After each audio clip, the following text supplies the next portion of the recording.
All right, it's day 9 of Carnivore. I'm still going strong, and I actually have an exciting discovery I made today when it comes to affordable steaks. That's something I've been worried about, is the longevity of this diet, because I primarily want to eat ribeyes. You know, ground beef is fine, but I'm sick of it. It's dry. It's hard to choke down sometimes.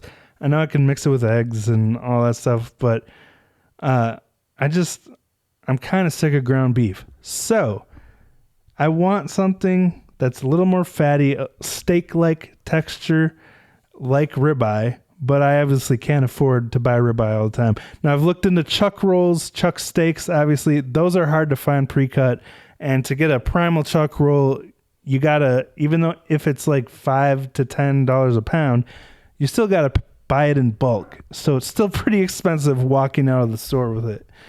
But I actually discovered a steak today that was about $2 or $3 a pound, and I got a really nice big steak out of it that me and Rosie were able to share for dinner and still have leftovers. And I think the entire steak was $8. I think it was like almost 3 pounds of meat, but it was also very nice and fatty, very satisfying, very rich. So I'm talking about pork shoulder. A lot of people call it pork butt. It's the roast that you smoke or slow cook to make pulled pork. And it's delicious for pulled pork. But I just learned today, and maybe I'm slow, but you can cut it into steaks and make pork shoulder steaks. I've always loved pork shoulder steaks. I didn't realize they came from the same cut. I don't know anything about butchery. I'm just starting to learn now because obviously meat is becoming a big part of my life. But I'm so excited to learn that I can cut my own steaks from pork butt, which is a really reasonable roast to buy. I think you can get like a really nice big pork butt roast at my local store for like 12 or 13 bucks and probably cut 4 or 5 steaks out of it. The only caveat is there's a bone that runs through the basic pork shoulder. It's the scapula, but I think most of them actually already have the bone removed. Most of the ones you buy at the store, because they're just ready to throw in the crock pot or throw on the grill, smoke, and then tear apart for pulled pork. So I'm really excited to actually get a full pork shoulder, cut it into steaks, because it's just got that perfect mouthfeel. The key is you gotta reverse sear it to render that fat really nicely, or at least slow cook it. If you just sear it quickly like you could for a beefsteak, a ribeye, it will be a bit tough, a bit gummy. But if you slow cook it, reverse sear it up to temp, up to 145, and then sear it on both sides like I did tonight, oh, it was such a perfect cook.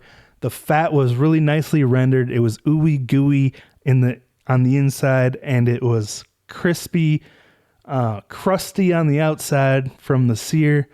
And it was just perfect mouthfeel, perfect texture, very rich and delicious. And I'm so grateful that I tried this today, because it's going to make a huge difference for me being able to stay consistent, because like I said, I'm sick of ground beef. Ribeyes are too expensive to eat every day.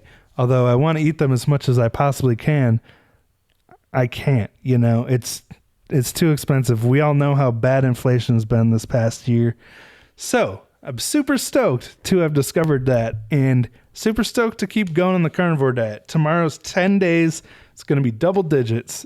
And yeah, I'm looking forward to the rest of the journey. So if you're carnivore, please share your results with me. What benefits you've gained from carnivore, what struggles you've had, how you've overcome them, anything you want to share in the comments. I really appreciate it. Helps me keep going. Again, if you haven't seen my other videos, I'm doing this to try to reverse my chronic kidney disease. I was at stage 4 at one point. Now I'm at stage 3, but it was caused by hypertension. So both of those things, high blood pressure and kidney disease, I'm hoping will have improvement on this diet, because I've seen a million other people, well, not that many obviously, but a lot of other people talk about the benefits on both of those things that they've had on carnivore. So I'm looking forward to seeing what the future holds there. And I'm eventually going to make a video sharing my whole story with my health crisis and all that. But for today, thank you so much for watching this, and I'll talk to you tomorrow.